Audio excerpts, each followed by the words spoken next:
déjà, pour définir ce que c'est que le TOC, c'est trouble obsessionnel compulsif. Alors, je vais vous reprendre un petit peu, enfin, rapidement, mais la définition diagnostique. Alors, pour ça, on se sert de ce qui s'appelle le DSM. Donc, on est à la 5e version du DSM, ce qui veut dire Disease Statistic Manual. C'est le manuel diagnostique et statistique des troubles mentaux, 5e version. Il y en avait 4 avant. Moi, quand je faisais la fac, c'était la 4e version. Et il y a la 5e qui est sortie, je crois, il y a 2-3 ans. On se sert aussi de la CIM-10, Classification internationale des maladies mentales, version 10.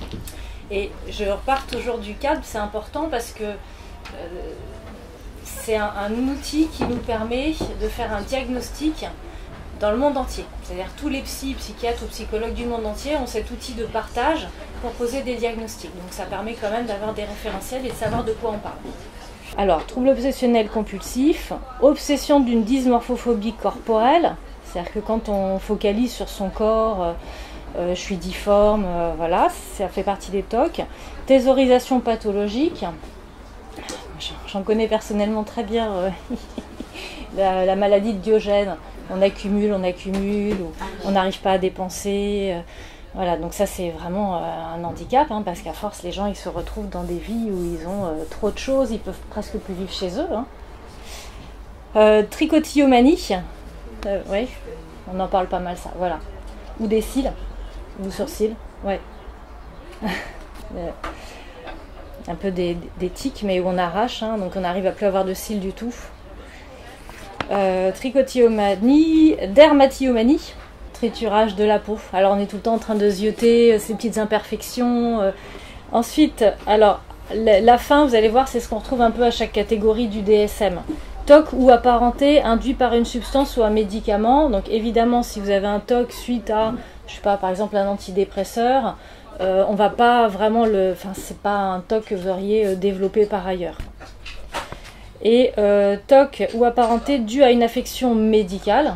Donc pareil, on essaye vraiment de recontextualiser l'apparition du TOC.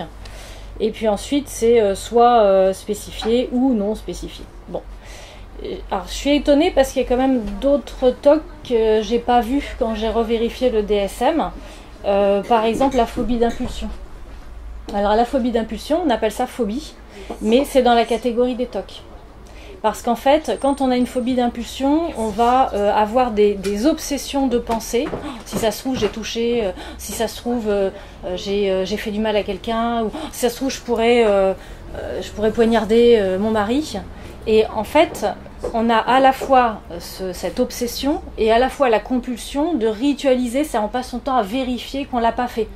Et quand je suis passée à côté, j'ai pris le couteau ou j'ai pas pris, ça se trouve, je l'ai pris, je m'en suis pas rendu compte. Donc en fait, les phobies d'impulsion, c'est aussi dans la catégorie des TOC. Hein. C'est des choses qui sont vraiment très envahissantes et qui génèrent beaucoup d'angoisse pour les personnes qui en souffrent. Hein. C'est vraiment très invalidant. Donc voilà pour le DSM. Alors, l'épidémiologie, les pourcentages, d'occurrence, 2 à 3% dans la population générale.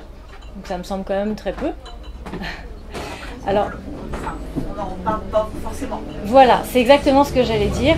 Les personnes qui souffrent de ça, comme elles se rendent compte que c'est disproportionné ou inadapté, il y a de la honte qui va avec ça. Et en fait, il y a beaucoup de personnes qui ne vont pas consulter parce qu'ils ont honte. Alors, ils apparaissent parfois avant l'adolescence. On en voit pas mal juste avant l'adolescence ou à l'adolescence. Ou à l'âge adulte. Ceux qui apparaissent à l'âge adulte, en général, c'est contextuel.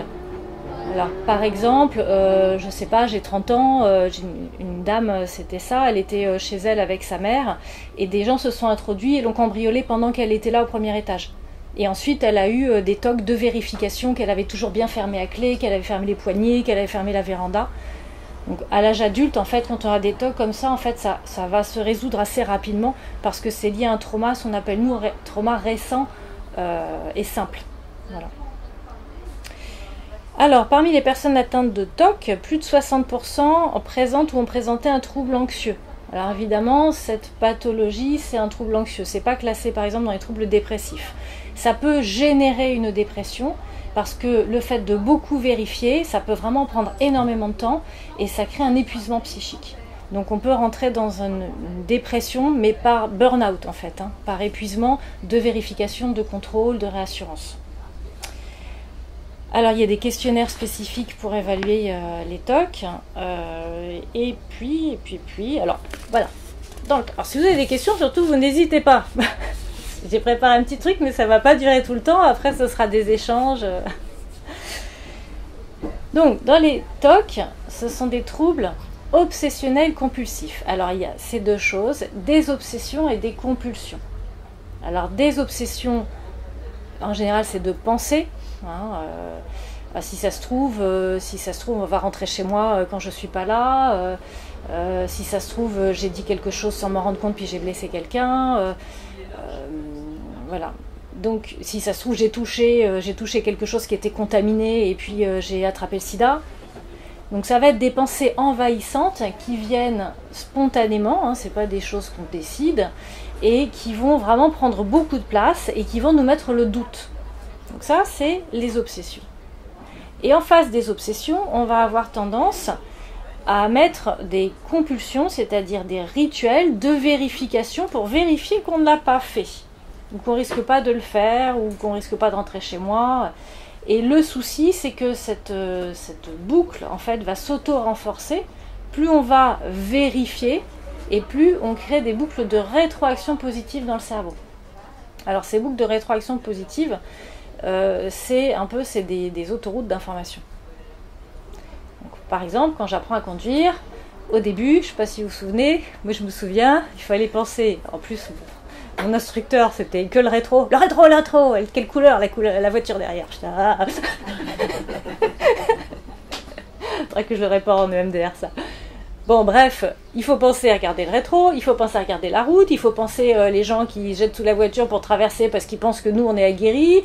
Il faut penser les pédales, il faut penser les changements de vitesse. En fait, il faut créer de nouveaux câblages dans le cerveau qu'on n'a pas au démarrage.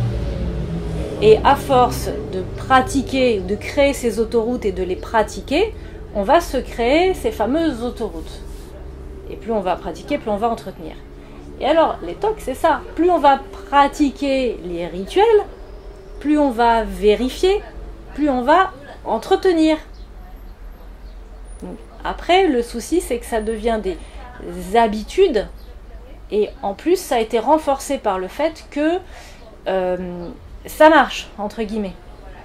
C'est-à-dire que si je fais mon rituel, ça va, j'ai vérifié, la porte est fermée. Alors, je vais le faire une fois, deux fois. Plus je vais le faire, plus je vais avoir besoin d'en faire plus, ou plus longtemps, ou plus de fois, ou plus souvent. Donc on va avoir un effet d'habituation pour le cerveau, un petit peu comme si je prenais de l'alcool pour calmer mon angoisse. Il va falloir que je prenne chaque fois un peu plus d'alcool pour calmer le même niveau d'angoisse. Donc voilà, les boucles de rétroaction positives.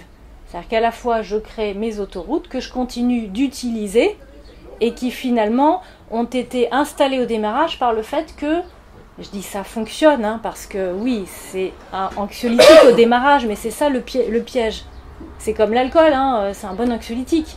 Sauf que si à chaque fois que j'ai une soirée, j'ai besoin de boire pour me sentir à l'aise, plus je vais utiliser cette stratégie pour me sentir à l'aise, plus je risque de rentrer dans l'alcoolisme, plus je vais m'en vouloir parce que je ne vais pas être capable de m'amuser autrement qu'en ayant bu, et plus il va m'en falloir pour avoir le même niveau d'apaisement.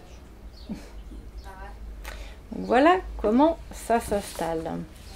Le cercle vicieux et les boucles de rétroaction positives. Ça existe les troubles obsessionnels pas compulsifs? C'est juste des obsessions. Alors, du coup, on va parler plus de pensée automatique. Ouais. Parce que si on a besoin de faire des compulsions, c'est que vraiment c'est très envahissant, on n'arrive pas à le calmer autrement. Alors après, ça peut être déclenché d'autres pathologies, les pensées automatiques, hein, comme je disais par exemple l'alcool, on peut calmer autrement qu'en ritualisant. Mais du coup, ça va dans le DSM, ça va donner d'autres pathologies. On ne va pas le diagnostiquer de la même façon. C'est une question de dose.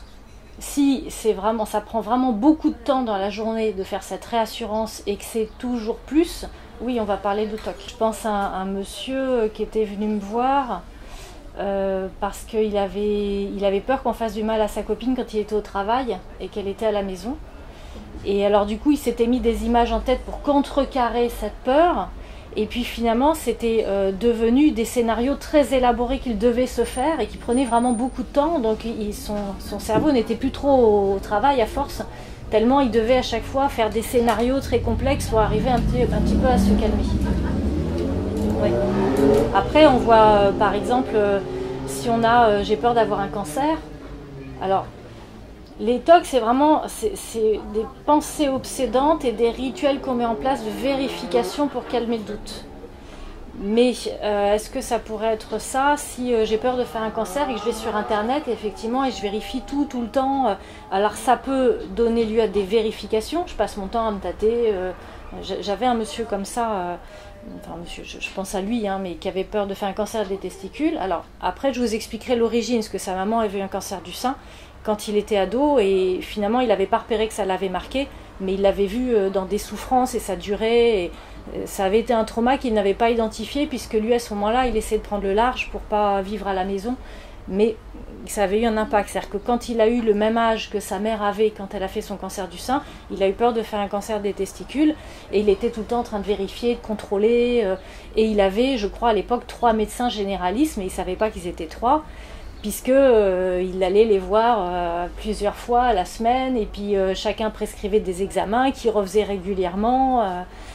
Mais en fait, l'examen, ça baisse l'anxiété quand on reçoit le résultat, mais juste après, il y a autre chose qui va revenir. Ah oui, mais si ça se trouve, ils sont passés à côté. Ou si ça se trouve, au moment où je l'ai fait, je ne l'avais pas, et puis je l'ai déclenché 1 heure après. Donc en fait, le doute revient, et c'est ça, le doute, il est insidieux, et c'est ça qui nous bouffe, en fait. Donc je vais vous expliquer après comment on fait. C'est pas forcément une action, ça peut être une pensée pour apaiser l'angoisse. Ça peut être des rituels de pensée, oui, des rituels de comptage, des rituels se faire des scénarios, ouais. Ou se répéter plusieurs fois la même phrase dans sa tête. Mais c'est forcément envahissant. Oui. Donc les petites manies qu'on peut avoir, c'est pas des TOC. Non, c'est vraiment une question de combien de temps ça nous bouffe dans la journée. Il y a un monsieur qui était venu me voir, mais alors il était venu me voir alors que ça faisait déjà peut-être 20 ans, même plus qu'il était dans la maladie et il était traité juste avec des anxiolytiques, des antidépresseurs, mais en fait on ne lui avait pas transmis comment faire. Et c'est un monsieur qui était gardien d'immeuble et il vérifiait que les poubelles étaient bien lavées pour pas qu'il y ait de germes et finalement à la fin ça lui prenait 8 heures par jour, donc il passait sa journée à vérifier, à relaver, à renettoyer, à redésinfecter et effectivement les employeurs lui disaient mais vous êtes trop lent, on va pas pouvoir vous garder parce que vous avez plein d'autres tâches à faire que vous n'avez pas le temps de faire. Et ce monsieur, malgré qu'il revérifiait, qu'il passait un temps fou à ça, n'était pas apaisé en fait. Sa vie était vraiment devenue... c'est vraiment un handicap. Hein. Donc non, ça n'apaise pas. Après, ça prend de plus en plus de place. Plus on va vérifier et chercher à calmer ses doutes, et plus il faudra qu'on vérifie parce que, ah oui, mais et si j'ai pas bien vérifié? Ah oui, mais et si, au moment où j'ai nettoyé, il y a un pigeon qui a fait caca dans la poubelle? Ah oui, mais et si hein, c'est toujours le et si. Ça, hop, ça rallume. Hein. Alors, après, ça, le TOC, en fait, ça crée une espèce de charge, de tension intérieure, parce que, par exemple, peut-être j'ai touché quelque chose qui est contaminé, je ne pense qu'à ça, je ne pense qu'à ça. Donc, il y a une tension intérieure que je n'apaise qu'avec la vérification, ou je débriefe dans ma tête, mais qu'est-ce que j'ai fait? Est-ce que je suis sortie de la voiture ou pas quand j'ai vu ce papier par terre? Est-ce que je l'ai touché? Est-ce qu'il y avait du sang sur le papier? Voilà, donc, une fois qu'on a vérifié, au moins ça purge. Ouh, mais ça purge à court terme, la tension. Une fois qu'on l'a, c'est à vie. Alors, voilà, justement, c'est pas vivre avec ces TOC. Hein. Pour moi, je cherche une résolution. Alors, peut-être pas à 100%, mais en tout cas, une amélioration et une résolution du problème. Bon. Donc, c'est un symptôme, hein, d'accord ? Alors, puisque c'est un symptôme, c'est-à-dire qu'à l'origine, il y a eu quelque chose qui a généré la création de ce symptôme. Et c'est là où je vais vous parler du coup du traitement. Donc, aujourd'hui, dans la communauté scientifique, il y a 2 thérapies qui sont validées scientifiquement pour leur efficacité thérapeutique. Ce sont les TCC, les thérapies cognitivo-comportementales, et le MDR, qui veut dire Eye Movement Desensitization Reprocessing. Alors, ce qui est vraiment recommandé pour les TOC, c'est les TCC, et notamment les thérapies d'exposition avec prévention de la réponse. Alors, je vais vous parler peut-être de la prise en charge après. Donc les TCC, on va se frotter, les expositions, on va se frotter aux situations anxiogènes pour essayer d'obtenir une désensibilisation, donc une habituation du cerveau, que le cerveau apprenne que malgré mes obsessions et malgré le fait que je ritualise moins qu'avant, il ne se passe rien. Il n'y a rien, mon scénario catastrophe ne se réalise pas. La thérapie d'exposition avec prévention de la réponse, c'est vraiment, quand je fais ça un peu, c'est pour se familiariser, pour désensibiliser en s'exposant aux situations anxiogènes le cerveau. C'est-à-dire qu'à force de me mettre dans des situations, alors là c'est pas vraiment s'exposer à la situation avec prévention de la réponse, c'est-à-dire que je vais m'empêcher de ritualiser. Alors c'est pas du noir ou blanc, c'est pas je faisais 50 vérifications de poignée et puis maintenant j'en fais plus du tout parce que mon cerveau il va pas tenir, il va bugger, hein. Mais peut-être si j'en faisais 50, je peux essayer d'en faire 49 la fois d'après. Et je vais rester peut-être une semaine à essayer de n'en faire que 49. Déjà, je ne vais pas augmenter et je serai content parce que je serai arrivé à diminuer d'un. Et la semaine d'après, je me dis, est-ce que je tente à 48 ? Et j'essaye de me maintenir là-dessus. Donc prévention de la réponse, c'est ça, c'est essayer de ritualiser le moins possible. Alors on va grignoter petit à petit les rituels. Alors, par exemple, là, il y a une dame, elle me disait, finalement, moi, mes poignets, maintenant, je ritualise, mais je vérifie une fois, 2 fois, bon, exceptionnellement 3 fois, puis après je pars, je suis zen. Voilà, là, on cherche quelque chose de normal et d'adapté. C'est pas, je passe 1 heure à vérifier, et je pars, je vais au travail, et je quitte le travail parce que je me dis, si ça se trouve, en fait, celle-là, je ne l'ai pas vérifiée. Donc là, je peux pas, parce que c'est obsédant. C'est-à-dire, je suis au travail, je pense qu'à ça. Mais si ça se trouve, je ne l'ai pas fermé, si ça se trouve, je l'ai pas fermé, et puis je vais être cambriolée, et hop, et j'y retourne. Alors, je vous ai parlé par exemple de cambriolage, mais ce qui me vient aussi, c'est que est-ce que j'ai débranché toutes les prises ? Parce que si ça se trouve, il pourrait y avoir un incendie, un court-circuit, et mon appartement pourrait prendre feu. Donc ça va être, est-ce que j'ai bien tout débranché avant de me coucher ? Est-ce que j'ai bien tout débranché avant de partir ? Est-ce que mon chat, il serait pas susceptible d'avoir joué avec la prise ou d'avoir fait tomber un truc qui fait que ça serait retombé dans la prise ? Et de vérifier les plaques, de vérifier le gaz. Alors le gaz, c'est pas, si on vérifie 1 fois, 2 fois, 3 fois, c'est normal, on n'a pas envie que notre maison explose, on sait que ça peut arriver. Mais si je mets 1 heure après que j'ai fini de cuisiner à chaque fois pour vérifier mes plaques, là on parle de quelque chose d'inadapté. Les TCC pour désensibiliser, mais ça c'est plus facile de faire cette thérapie d'exposition une fois qu'on a un petit peu apaisé les traumas, on parle de traumas qui sont à l'origine de la création des TOC. Et si j'ai eu besoin de mettre en place des systèmes de réassurance interne avec mes rituels, c'est sans doute que j'ai été confrontée à de l'insécurité auparavant. Très souvent, on observe ça en fait dans les tableaux cliniques. Alors ça peut être de l'insécurité matérielle, des gens qui ont manqué de tout et qui vont peut-être tomber dans de la thésaurisation, ou de l'insécurité physique. On va développer de l'hypervigilance et il faut que tout soit sous contrôle et qu'on vérifie que tout est bien à sa place parce que l'environnement était instable. À un moment donné, les gens allaient bien, à un moment donné, hop, papa il pète un câble. Donc ça peut avoir créé cette insécurité et ce besoin de ritualiser pour s'apaiser.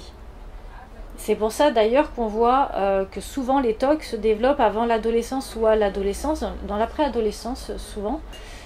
Parce qu'ils n'ont pas eu la capacité de trouver des stratégies autres pour s'apaiser. Alors, par exemple, je sais pas, un jour je devais aller chez ma grand-mère et puis j'avais décidé, voilà, je suis une gamine, hein, j'avais décidé d'aller à mon cours d'équitation parce que ça me barbe, ma grand-mère, bon elle est bien gentille, mais enfin, je m'amuse plus à l'équitation, manque de peau, la grand-mère décède. Peut-être que mon cerveau, à ce moment-là, il fait un lien entre quand je fais du cheval, il y a quelqu'un qui meurt. Et du coup, si mon cerveau fait cet apprentissage et que je suis dans un contexte où peut-être je ne peux pas en parler, ou je ne m'autorise pas à en parler, alors je suis très insécure avec ça, et peut-être je vais commencer à mettre en place des choses pour me calmer et pour faire que c'est sous contrôle. Donc peut-être j'ai repéré, quand je passe 3 fois sous la porte de la salle à manger, il n'y a rien qui se passe, il n'y a personne qui meurt. J'ai remarqué que ça marchait. Donc en fait, je vais mettre en place le fait de passer plusieurs fois. Je vais m'arranger pour que ça se voit pas trop, hein. Et puis en fait, à bout d'un moment, peut-être si je le fais 10 fois par jour, 20 fois par jour, mes parents vont commencer à se dire bizarre, elle passe, elle repasse. Donc peut-être j'ai observé, et en tout cas ça me calme, que quand je fais ce rituel, il n'y a personne qui meurt, et dans ma tête j'ai fait un lien. Alors au démarrage et à cet âge-là, c'est ce qu'on appelle de la pensée magique. Chez les enfants, on a beaucoup de pensées magiques. Mais si ça s'installe jeune et qu'on continue à l'utiliser, on va vraiment penser que c'est vrai. Je me souviens d'une jeune femme, je crois qu'elle avait peut-être 30 ans, et en fait elle était persuadée que si elle avait une mauvaise pensée à un moment donné en conduisant, il fallait qu'elle refasse toute la route et qu'elle n'ait pas de mauvaise pensée, parce que sinon il allait arriver quelque chose. Et j'étais étonnée parce que je pensais qu'en fait elle savait que c'était dysfonctionnel, et en fait non, à un moment donné elle me dit mais ah bon, c'est pas comme ça que ça marche, il n'y a pas de lien avec mes pensées, ce qui peut arriver. Donc c'est pas ok pour tout le monde en fait. Alors après il y a la physique quantique, la puissance des intentions, mais là on est dans des peurs, donc c'est pas la même chose. Si j'ai la puissance des intentions que mon mari aille bien, que ma fille soit tout le temps heureuse, soit bien dans sa peau, je vais vibrer positif pour que ça fonctionne dans ce sens-là. Or là, c'est des peurs. J'ai une pensée qui me passe par la tête, et une mauvaise pensée, et je me dis, oh là là, non, mais j'ai eu la mauvaise pensée au moment où je suis passée devant le panneau de signalisation dans le virage, là. Donc en fait, je reviens en espérant qu'il n'y ait pas cette mauvaise pensée qui revienne, parce que sinon je suis obligée à nouveau de refaire la route pour conjurer le mauvais sort. C'est ça en fait, les tocs, je vais chercher à conjurer le mauvais sort, à reprendre le contrôle, alors entre guillemets, puisque c'est un faux contrôle, c'est pas comme ça que ça fonctionne, mais on y croit quelque part, et du coup on va utiliser les mêmes stratégies. Là c'est un événement simple, qui était identifié. D'ailleurs, la dame n'a pas pensé à me le dire tout de suite. Elle me l'a dit qu'on a réparé plein d'autres choses qu'il fallait aussi réparer. Mais en fait, ça arrivait tout à fait à la fin quand on a fait l'évaluation de fin de thérapie. Et puis, il y avait un truc qui revenait. J'ai fait vous connaissez une colonne de bec. Et puis là, dans ses pensées automatiques, elle me dit oui, parce qu'on pourrait rentrer chez moi, et puis on pourrait me cambrioler, et puis je pourrais être insécure, et puis j'aime pas quand les gens ils sont dans mon intimité. Et puis je lui dis mais c'est quand la première fois que vous auriez eu ces pensées Elle me dit, je me souviens très bien, j'étais avec ma mère. Je lui dis, mais vous m'en avez jamais parlé de ça. Et puis je lui dis, ça a commencé quand vos tocs? Elle me dit, oui, c'était juste après ça. Donc parfois aussi, on peut ne pas faire le lien. Mais c'est quand même, quand on développe cette maladie, c'est quand même qu'il y a quelque chose à la base qui n'est pas stable. Voilà. Alors, très bien, il y a quelque chose à la base, effectivement. Donc, ces fameuses insécurités avec un environnement instable, insécure émotionnellement, matériellement, affectivement. Donc, avec ce besoin de contrôler. Alors, en fonction du tempérament qu'on a, on ne va pas tous installer des tocs dans le même contexte. On va peut-être installer des phobies, une anxiété généralisée. Voilà. Alors, je pense aussi à un monsieur qui me dit, mais en fait, je comprends pourquoi j'ai des tocs, parce que mon père était tellement exigeant, que j'étais obligée d'être parfait. Je ne pouvais pas me permettre, à un moment donné, d'être défaillant, de faillir, parce que là, ça me tombait dessus. C'était mon quart d'heure et je le vivais extrêmement mal. Donc il s'est habitué justement à avoir des rituels de contrôle, de vérification, tout bien à sa place, tout sous contrôle, d'anticiper énormément, mais alors ça ouvre beaucoup d'énergie.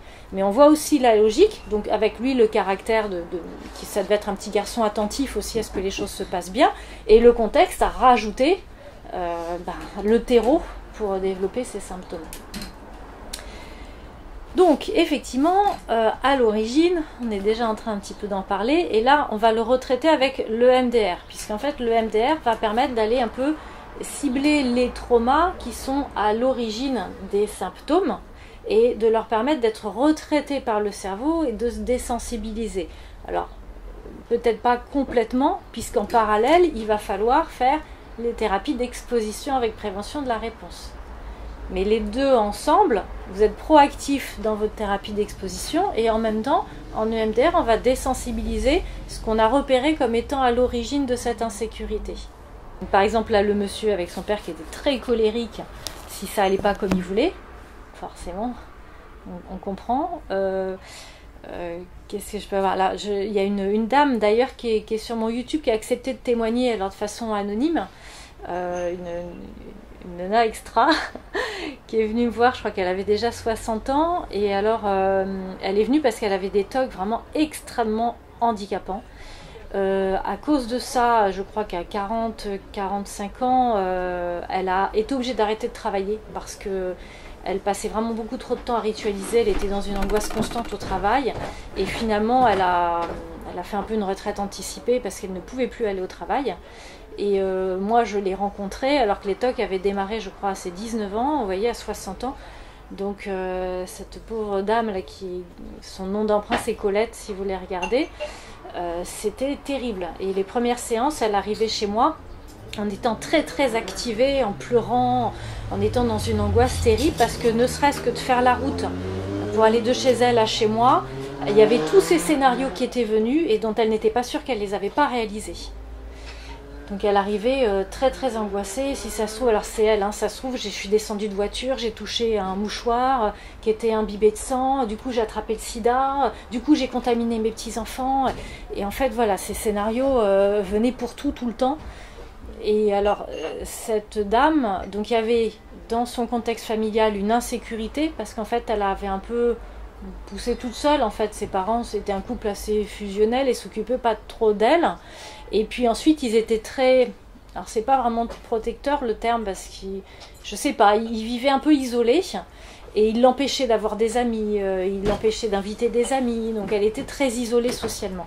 Finalement, elle n'avait pas pu évaluer aussi si ce qu'elle ressentait émotionnellement, si son insécurité, elle était normale ou pas normale, puisqu'elle n'était pas sortie de son contexte. Donc, en fait, c'était sa norme. Donc, déjà, elle avait cette insécurité, on va dire ce manque d'aptitude au niveau de gestion émotionnelle, qui n'était pas de son fait, hein, qu'on ne lui a pas transmis. Et donc ça a commencé comme ça, où bon, elle ne s'était pas rendue compte, puisque comme elle n'avait pas été formée aussi à être connectée à elle était beaucoup à faire pour ses parents, en fait, elle était très dévouée, elle n'existait pas vraiment en tant que telle. Du coup, quand elle vivait des choses qui l'angoissaient, elle n'avait pas trop repéré. Donc elle tirait sur la corde, en fait, hein. Donc elle n'était pas bien, mais il fallait le faire, elle le faisait, et puis à cette époque-là, on ne s'écoutait pas trop, donc elle continuait à faire son travail, etc. Je pense qu'il y avait une accumulation jusqu'au moment où elle n'a plus pu. Alors cette dame, maintenant, c'est assez génial. Elle était très engagée, et donc du coup, elle a accepté aussi de faire le cobaye. J'y rends grâce et je la remercie pour ça, pour une collègue à moi qui était en formation TCC. Donc finalement, elle a bénéficié, moi j'ai fait de l'EMDR sur les traumas initiaux, on a installé des ressources aussi, et puis ma collègue qui était en train de se former en TCC l'a prise comme cobaye, elle fait son mémoire grâce à cette dame, avec technique d'exposition avec prévention de la réponse. Donc cette dame, elle a bénéficié des 2 thérapies en même temps. Je crois que c'était 2 ans, 3 ans, je ne sais plus en tête, je l'avais repris effectivement quand je l'ai revue. Ça a été assez rapide avec cette dame. Alors bon, attention, hein, faut pas se comparer. On a tous des cerveaux différents, et quand je parle de cerveau, ça n'a rien à voir avec l'intellect ou la culture générale ou le niveau d'études. Il y a des gens qui ont un cerveau très neuroplastique. Moi, je suis souvent envieuse d'eux parce que moi, j'ai mis du temps à réparer des trucs et eux, paf, ils me le réparent comme ça. Et je me dis, moi, j'ai ramé. Donc, on n'a pas tous les mêmes cerveaux, on n'a pas tous la même façon de réparer. C'est vrai que c'est pour ça que je la cite, parce qu'elle vraiment c'était assez incroyable. Après je vois, j'ai une dame là qui bataille un petit peu avec ses TOC. C'est une dame qui est infirmière et justement qui a arrêté ce métier là parce qu'elle prenait trop de temps à tout vérifier. Et alors elle, ça a commencé quand même en tant que jeune adulte. Par contre c'est vrai que ça reste quand même... En même temps, là, elle n'est plus dans ce métier-là, donc elle ne s'expose pas, elle ne sait pas si ça reviendrait. Elle me dit, je suis sûre que ça reviendrait, mais on n'a pas évalué in situ, hein, in vivo, comme on dit. Et alors, elle, ça avait démarré, donc ça se passait bien, elle aimait bien son métier d'infirmière, elle adorait s'occuper des gens, elle avait plutôt confiance en elle, et en fait, elle avait accepté de faire les nuits à un moment donné, et elle était très fatiguée à cette période, donc déjà, elle était déjà en train de tirer sur la corde. Et malheureusement, alors elle avait été formée pour prendre des initiatives, mais dans son domaine de compétences. Et à un moment donné, il y a une dame qui a demandé une collation pendant la nuit, alors qu'elle était diabétique. Elle a bien tout vérifié, elle a vu que la collation, ça pouvait le faire compte tenu du traitement et de ses indicateurs. Donc elle a donné cette petite collation, et en fait ça a déclenché une enquête, mais ça elle ne l'a su que 3 semaines après, ou 3 mois, je ne sais plus, 3 semaines, quand elle a été convoquée par sa cadre, qui lui a dit voilà, le médecin a diligenté une enquête pour faute grave, etc. Et alors là, elle a été laminée. Et c'est une femme qui est très attentive à faire bien son métier et qui a vraiment à cœur de vérifier que tout se passe bien pour tout le monde et qui était très investie dans son travail. Et alors là, elle a vraiment le monde s'est écroulé, quoi. Elle n'a rien compris, ni même pourquoi on m'en a pas parlé, pourquoi on m'a pas demandé de m'expliquer que j'ai pris la décision. Normalement, j'ai le droit aussi, dans une certaine mesure, de prendre une décision. Et là, j'apprends qu'en fait, non, maintenant tu feras ce qu'on te dit, tu prends plus aucune initiative. Donc là, elle a été vraiment, et elle me disait, moi, mon mari l'a observé, parce qu'elle n'avait pas vraiment repéré, mon mari a observé que c'est à partir de ce jour-là que je me suis éteinte, que ma joie de vivre m'a quittée. Et qu'elle a commencé des tocs, en fait. Parce qu'après, comme elle avait peur à nouveau que ça arrive, elle contrôlait beaucoup plus. Alors qu'avant ça, elle contrôlait parce qu'elle a toujours été très attentive, mais en fait, ça allait.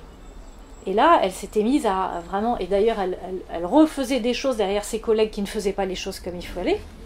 Donc finalement, elle faisait bien, parce que sinon, il y aurait eu des infections ou le traitement qui n'était pas distribué comme il fallait par la perf qui avait été mal posée. Donc en fait, elle faisait bien, mais finalement, elle prenait du temps. Et alors après, on l'a convoquée à nouveau pour lui dire, mais comment ça se fait que vous prenez plus de temps que vos collègues? Comment ça se fait que vous reperfusez? Qu'elle dit, je reperfuse parce que la perfusion, elle ne distribuait pas bien.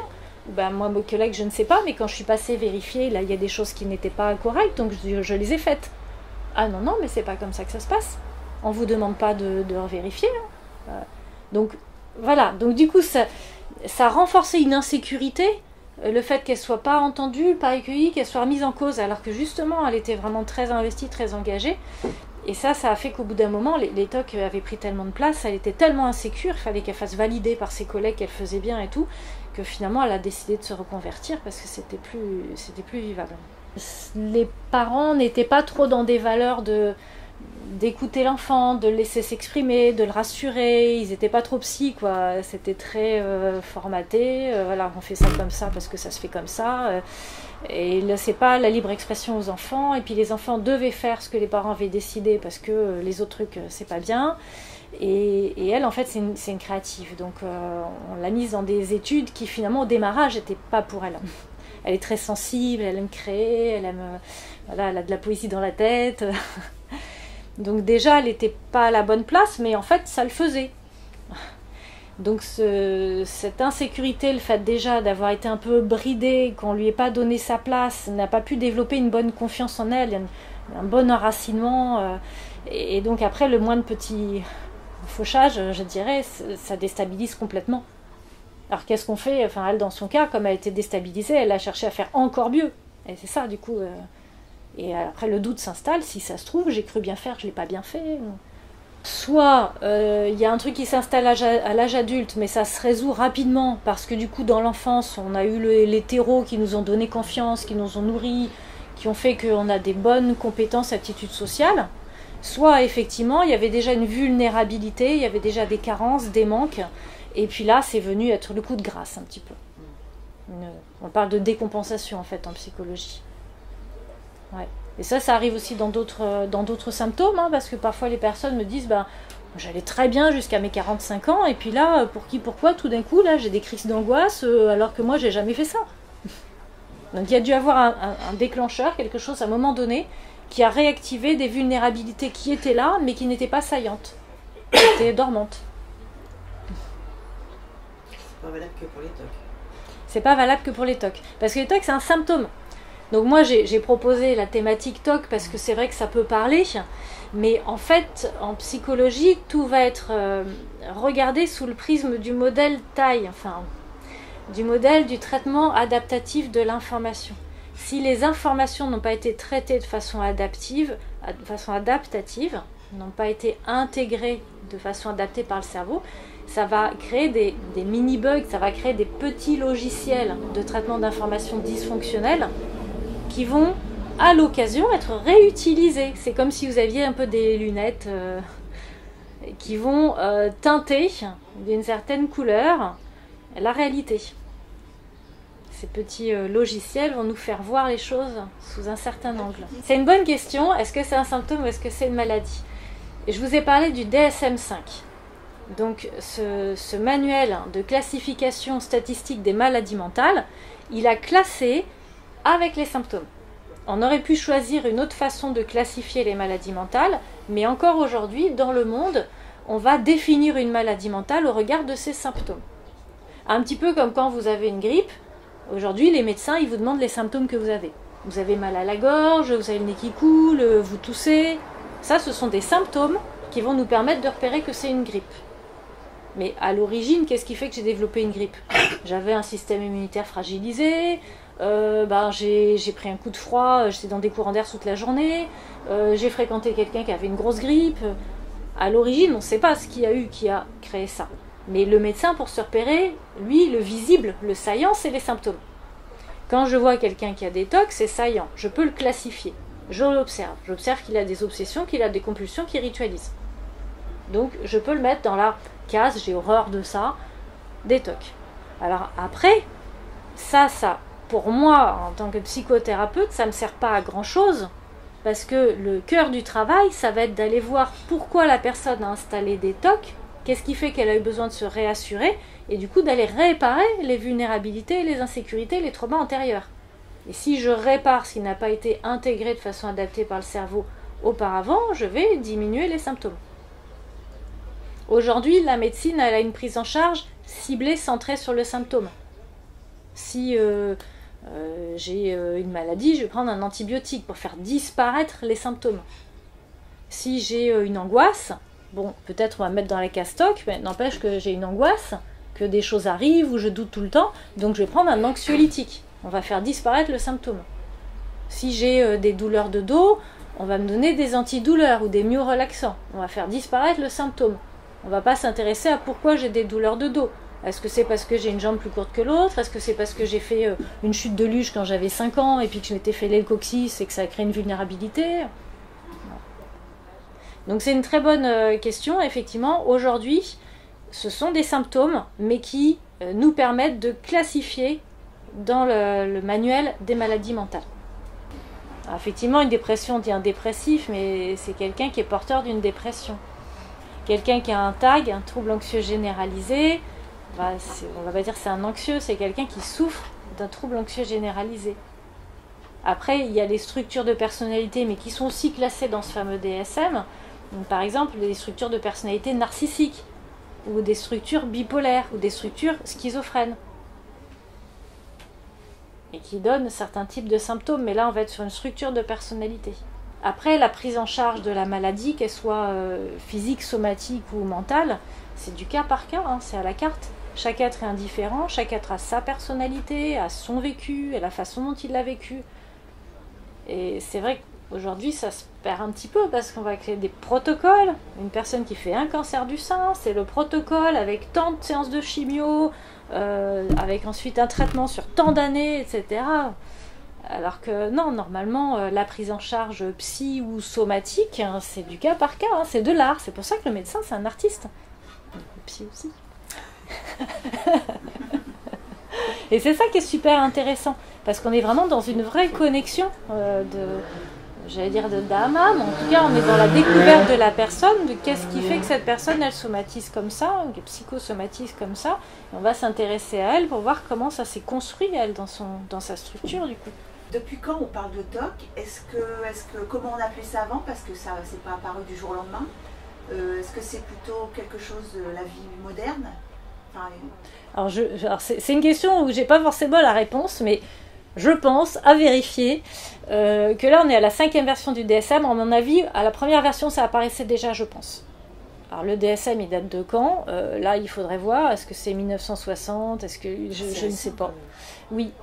Mais la psychologie est récente, hein. La psychologie, cette discipline, hein, qu'on confond souvent avec la psychanalyse, la discipline de la psychologie, elle est née après la Première Guerre mondiale, quand on a vu nos poilus revenir avec des syndromes de conversion, avec des réviviscences, avec des cauchemars. Et en fait, le corps médical s'est dit, oh là là, qu'est-ce qu'on peut faire pour les aider et pour les soigner durablement, pour leur retirer ces symptômes-là. Donc on a commencé à évaluer comme on faisait en médecine, ce qui marche pas, est-ce que c'est juste parler, est-ce que c'est leur faire se réexposer à des situations, etc. Et c'est là qu'ont commencé à naître les premières thérapies scientifiques, notamment au début il y a eu les thérapies comportementales, c'était juste du comportemental, où on s'exposait aux situations. Ensuite on s'est aperçu qu'il n'y avait pas que du comportemental, il y avait aussi du cognitif, il y avait aussi la façon de raisonner qui pouvait créer des schémas dysfonctionnels. Et maintenant, on continue d'appeler ça des TCC, des thérapies cognitivo-comportementales, mais en fait, il aurait fallu l'appeler thérapie cognitivo-émotivo-comportementale, puisque la première vague, c'est du comportemental, la deuxième vague, c'est du cognitif, la troisième vague des TCC, c'est de l'émotionnel. Et on sait qu'on est formé de ça. On ne peut pas vivre sans émotion, sans penser, sans raisonner, sans interpréter la situation sous un certain angle, parce que cette façon qu'on a d'interpréter les choses va nous permettre d'agir, c'est un guide pour l'action. Si je vois un pitbull qui a la mâchoire en sang, mon cerveau il va interpréter, attention, warning, danger, tu t'en approches pas, puis tu te mets à l'abri. Heureusement, ça me permet de rester en vie ou qu'il m'arrive pas quelque chose. Et si à chaque fois que je vois un toutou, j'ai un phénomène de tunnelisation et je focalise, par exemple je vois un petit caniche là à 200 mètres, wow, et en fait mon cerveau est dans une hypervigilance parce que peut-être j'ai un trauma d'avant, que j'ai été mordu enfant, et du coup ça n'est plus adapté. Mais mon petit logiciel, il va avoir un détecteur et dès qu'il voit un chien, il va activer la réaction d'alarme. Donc là c'est du cognitif, c'est des traumas et c'est des schémas de pensée qu'il va falloir qu'on répare puisqu'ils sont devenus dysfonctionnels. Voilà. Et ensuite, donc les TCC, c'était dans les années 60 et le MDR, c'est dans les années 80. Je pense que si vous demandez vos parents, vos grands-parents, ils vont peut-être vous dire ben moi, mon grand-père, je me souviens, il avait ses petits rituels, machin, puis si les objets ils étaient pas à leur place, il piquait une crise, il supportait pas, enfin... Je pense que si on essaye un peu d'explorer les histoires familiales, on va retrouver des gens dans notre arbre généalogique qui avaient des TOC, mais ça n'était pas appelé comme ça, parce que c'était pas aussi bien répertorié. On dit c'est pathologie du contrôle, et il y a des pays où il y a tellement peu de contrôle qu'en fait c'est pas ça le problème. Enfin, par exemple, voilà, dans certains pays d'Afrique, la mort, c'est pas comme nous, quoi. C'est bon, ça fait partie de la vie, quoi. Enfin, c'est une fatalité parce que on meurt plus de maladies ou de malnutrition, donc ça va pas être aussi prégnant que nous. C'est vrai que le TOC, c'est une pathologie du contrôle. On va avoir besoin d'avoir tout sous contrôle. Au moins, si je contrôle tout, il va rien m'arriver. Tout va bien se passer. Personne va me crier dessus. Je vais pas perdre mes papiers. Je vais pas perdre ma maison. Et plus on contrôle, et moins on contrôle. Et oui. Plus on croit contrôler, et ben plus ça nous échappe. Le contrôle, c'est une illusion en fait. Mais c'est vrai que nos sociétés nous font croire qu'on peut tout contrôler, on peut avoir un risque zéro. Et en fait, plus on veut mettre du contrôle ou de la réassurance, et plus on perd la main. De toute façon, ce qui doit arriver, arrivera. Après, il faut fonctionner en bonne intelligence, de façon rationnelle, bienveillante, et en bonne symbiose et harmonie aussi avec la planète sur laquelle on vit. Oui, on demande beaucoup aux autres de contrôler, oui. Comme ça, on ne l'a pas fait. Oui, c'est une rassurance. Alors ça peut être aussi, alors soit c'est ce qu'on appelle un évitement subtil pour éviter de s'exposer, mais ça peut être aussi une première étape d'exposition. C'est-à-dire que si on n'arrive pas à baisser les rituels nous-mêmes, je peux peut-être demander à mon mari de vérifier si la porte est fermée. Mais c'est-à-dire que l'objectif, c'est à terme de ne plus lui demander et de rester avec mes ritualisations qui ont diminué pour que je m'expose quand même à mon angoisse. Donc dans la hiérarchisation des expositions, puisque quand on va s'exposer, on va hiérarchiser. Par exemple, si je vérifie pas du tout ma porte d'entrée, alors moi je suis à 100% d'angoisse, là, c'est pas possible. Par contre, je peux peut-être ne pas débrancher les prises, ou pas toutes. Là, c'est gérable à 30%, quoi. 30% d'angoisse, donc je peux je peux grignoter un petit peu. Donc quand on va s'exposer, on va créer une hiérarchisation des expositions en fonction de l'angoisse que ça me procure, et on va commencer par s'exposer dans ce qui m'angoisse le moins, pour que je puisse atteindre l'objectif et du coup me faire un renforcement positif. Être content de moi, fier de moi parce que j'ai atteint mon objectif. Et du coup, plus on arrive à s'exposer dans les choses qui sont gérables, plus je vais remonter et aller dans les choses un peu plus difficiles. Mais très progressivement et en répétant, réitérant l'exposition. C'est pas juste une fois je l'ai fait, le lendemain je passe à l'étape supérieure. C'est un jeune homme, je crois qu'il avait 14 ans. Et donc il était dans le starting block. Alors je lui dis, attends quand même, tu t'emballes pas, hein, tu fais vraiment tout doux, hein, et puis tu fais un petit truc que tu peux atteindre. Et donc lui, il avait peur de rentrer dans des ascenseurs. Et en fait, après mon rendez-vous, j'ai appris la séance après qu'il était resté dans l'ascenseur et puis il a voulu rester très longtemps. Mais moi, je lui avais dit au début, tu regardes l'ascenseur et puis tu regardes la porte qui s'ouvre, qui se ferme, et puis tu restes 20 minutes juste comme ça et tu vois ce qui se passe dans ton corps. Si tu as de l'angoisse, si ça diminue, t'observes. Et en fait, il était resté enfermé, donc après la lumière s'éteint. Et puis après il avait voulu, parce qu'il était motivé, bien rester, et puis alors après il est ressorti mais en angoisse complète, et il a dit plus jamais ça, machin, et donc en fait il s'était créé un trauma quoi. Donc j'ai dit c'est super, t'es super motivé, et ça c'est vraiment bien, mais t'as été tout de suite en haut de ta liste et puis t'es resté trop longtemps, donc voilà. Donc voilà, c'est important de ne pas se re-traumatiser quand on s'expose, hein. Donc tout ça, c'est progressif, hein. Je fais ça parce que c'est de l'habituation, on va se frotter aux situations progressivement dans sa fenêtre de tolérance et on peut répéter. Si ça n'active plus, on peut répéter parce que c'est de la ressource. Je suis capable de le faire. Je pense à une dame par exemple.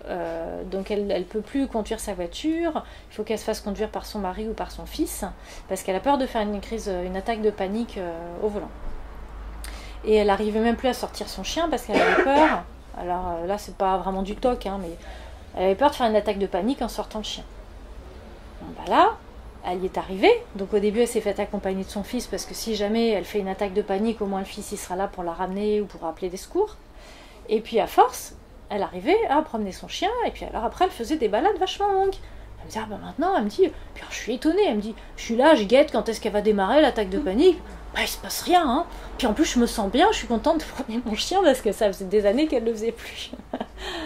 Donc c'est ça en fait, la désensibilisation, l'exposition. Donc là, on n'est pas dans du TOC, mais on va dire que c'est la même thérapie d'exposition. Voilà. Elle s'est exposée aux situations qui lui généraient de l'angoisse, mais petit à petit. Moi ça me soulage. Je suis contente, je ne vais pas le faire. Et si l'autre le fait pas? Mais ce que je comprends pas, c'est comment c'est possible puisque j'ai besoin de contrôler. On fait confiance à l'autre. Oui, mais du coup, c'est que je me fais pas confiance en moi. J'ai pas confiance en moi. Si moi, quand je le fais, je suis obligée de le faire plusieurs fois. Oui, mais des fois, on fait plus confiance à un autre. C'est ça que je comprends pas. Non, c'est pas clair ce que j'ai dit. Hein. Mais c'est-à-dire que... Si. Moi, je le comprends. C'est-à-dire que tu arriverais à le faire vérifier par quelqu'un d'autre sans jamais vérifier toi-même. Ah, si ma fille pouvait aller vérifier tous les soirs à ma place...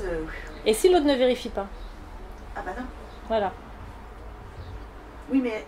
Donc là, les autres, ils sont complices du maintien du TOC. Voilà, c'est ça que je voulais entendre. C'est pour ça qu'effectivement, la question, Raphaël, soit ça peut être des évitements subtils. Là, c'est un évitement subtil pour toi. Et le souci, c'est que l'autre, il est renforçateur de ton cercle vicieux.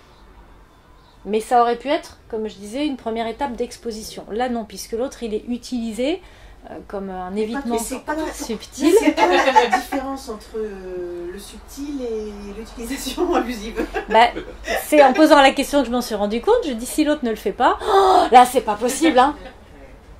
Donc là, ça veut dire que c'est de l'évitement. De toute façon, on a une flambée des TOC quand on gère moins bien ses émotions, qu'on est fatigué. Quand on est fatigué, on gère moins bien ses émotions. Donc les TOC reviennent. Parfois, j'ai des patients qui géraient très bien et puis qui viennent me voir en disant, oh là là, non, là, c'est revenu, c'est revenu à case départ. Non, c'est jamais revenu à case départ. Mais quand on est fatigué, quand on est épuisé, on travaille trop, forcément, on va moins bien gérer ses émotions et du coup, ces vieux réflexes aura tendance à en revenir. Donc il ne faut pas non plus paniquer en disant, ça y est, ça servira à rien, retour à la case départ. C'est jamais du retour à la case départ. C'est un petit peu un petit décroché Comme un processus de sevrage avec l'alcool, par exemple. Hein. Si on a un décroché à un moment donné, ça ne veut pas dire qu'on est redevenu alcoolique comme on était avant le sevrage. Ça veut dire qu'il y a eu un petit décroché. Et ben, je reprends du petit décroché et je me remets en route et je refais comme j'avais fait pour me sevrer à l'époque. Et je pars déjà des ressources que j'ai développées auparavant pour me sevrer. Je sais que j'en suis capable. Alors ça, c'est un évitement subtil. Et aussi le souci, c'est qu'on se dit justement... heureusement que j'ai antidépresseur parce que sinon je ne pourrais pas gérer. Voilà. Donc ça crée du renforcement négatif. C'est comme si, heureusement que j'ai vérifié, hein, parce que peut-être j'avais fait l'erreur. Mais l'antidépresseur, il fonctionne exactement de la même manière. Il renforce votre cercle vicieux. Parce que si ça se trouve sans l'antidépresseur, vous géreriez pareil, tu gérerais pareil, mais tu n'as pas l'opportunité de t'en rendre compte. Donc ça ne fait pas de renforcement positif malheureusement. Mais oui. La fois où on vérifie pas, et paf, il y a l'erreur. Parce qu'on n'a pas vérifié. Oui, mais je fais pas des erreurs tout le temps. Hein. Alors, enfin, moi, ça m'arrivait de ne pas vérifier. Moi, je suis prof. Hein. Alors du coup, qu'est-ce que tu as fait? Je vérifie mon cours à chaque fois que j'ai avant. Et si tu as fait une erreur? Ah bah alors si j'ai fait une erreur, je note pour l'année d'après, parce que comme on le fait qu'une fois par an. Ah bah oui. Je note que j'ai fait telle erreur là, que c'était nul. Et qu'est-ce qui s'est passé? Le fait d'avoir fait l'erreur, c'était quoi les conséquences? Qu'est-ce qui s'est passé concrètement? Il y a quelqu'un qui est mort dans la classe, je sais pas. Ah non, mais ça fait un cours merdique, et j'ai pensé à... Ah ouais, donc on est encore sur mes attentes. Oui, c'est ça. Ça fait un cours merdique et moi j'aime pas ça, mais c'est moi avec moi. C'est moi qui me fous une pression terrible. Parce qu'en fait les gamins... Non mais enfin, je souffre pas de TOC, hein, parce que les gamins ça change rien. Parce que Ah fois, voilà, ça change rien. Des fois ils viennent me dire, mon cours merdique, ah monsieur on a vachement bien compris, c'était super. Alors que le cours qui était parfait, que pour moi était parfait, ils me disent on n'a rien compris. Et ça m'est pas arrivé qu'une fois. Enfin, ce que je trouve génial, c'est que le jour où je m'autorise à faire une erreur, donc je suis normalement imparfait, et ben parfois les gamins ils comprennent vachement mieux le jour où j'ai fait l'erreur que le jour où je l'ai pas fait, où j'étais super nickel, où là ils ont rien compris. Ça devrait renforcer où je me plante dans le Donc cours. l'erreur et le fait d'être imparfait, c'est génial. Pour s'exposer, il faudrait presque se forcer à faire des erreurs et à pas les rectifier. Parce qu'après, il y a là en thérapie cognitive, hein, il y a tous nos scénarios catastrophes. C'est-à-dire si je fais une erreur et que je vérifie pas, ou je sais pas, par exemple, je suis rentrée chez moi après ma journée de travail, je dis oh, j'ai pas fait ça. Et alors là, il y a tout le scénario catastrophe qui se met en route. Oh, mais alors mon patron va s'en rendre compte. Il va me dire, oh là là, elle est grave celle-là, il va vouloir me virer, il va le dire à tous les autres, il va me griller sur le marché de l'emploi, il va prévenir tous les collègues du domaine, ils vont se dire que je suis incompétente, qu'ils auraient jamais dû me recruter. Scénario catastrophe, on peut aller loin. Hein. Ah oui. Et alors en thérapie cognitive, qu'est-ce qu'on fait? C'est qu'on va justement faire des shame attacks. Alors shame, ça veut dire honte hein, en anglais. On va générer des attaques de honte et on va aller s'exposer dans des situations de nos scénarios catastrophes.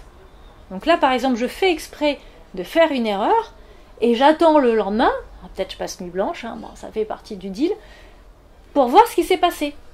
Et si jamais le lendemain, personne s'en est aperçu, c'est passé comme une lettre à la poste, ou même on me dit « Oh, dis donc, c'est bien, t'as fait ça, c'est chouette, tu l'as fait avant de partir, on te remercie, on avait peur que tu l'aies pas fait, mais les gens ne sont pas aperçus qu'il y avait une erreur. » Alors là, entre mon scénario catastrophe et ce qui se passe, et pourtant, ça valait le coup de s'exposer pour engranger des nouvelles informations qui sont très différentes de ce qu'on s'imagine a priori. Donc ça vaut vraiment le coup de le faire, hein, des expositions, des shame attacks. Est-ce qu'on peut avoir des TOC sans le savoir? Alors oui. Je pense à une dame qui était venue, qui est comptable, qui a fait des payes. Et en fait, elle a eu connaissance de son trouble pendant le confinement, puisqu'elle était en télétravail, elle était seule avec elle-même. Et là, du coup, elle s'était mise à vérifier, revérifier au centime près, au microcentime. Et c'est là qu'elle s'est aperçue qu'elle n'avançait pas parce qu'elle passait beaucoup de temps. Et finalement, quand elle a commencé à venir me voir et puis qu'elle en a parlé à son mari, il lui a dit « Mais oui, mais en fait, t'as toujours eu des TOC. Enfin, moi, je t'ai rencontré, on avait 17 ans, t'en avais déjà. Pas autant, mais... » Je dis « Ah bon, c'est ça, on appelle ça des TOC ?» Et elle n'avait pas fait le lien entre tous ces rituels qu'elle avait dans le quotidien et le fait d'avoir des TOC. Et finalement, ils n'avaient jamais abordé le sujet parce que lui, il faisait avec. Et puis c'est bien parce qu'il aime bien une femme qui est très organisée, qui tient bien la maison et tout. Donc son côté un peu obsessionnel, finalement, lui convenait bien. C'était gérable. C'était gérable. Ça, finalement, c'était pas handicapant, hein. Et il y a juste quand elle était en télétravail où là elle a commencé à être vraiment envahie de ça et elle s'en sortait pas en fait, elle n'arrivait plus à mettre fin à ses vérifications. Donc oui, On peut avoir ça sans s'en rendre compte. Si ça n'est pas handicapant, c'est toujours une question de... On ne se rend pas compte qu'on vérifie.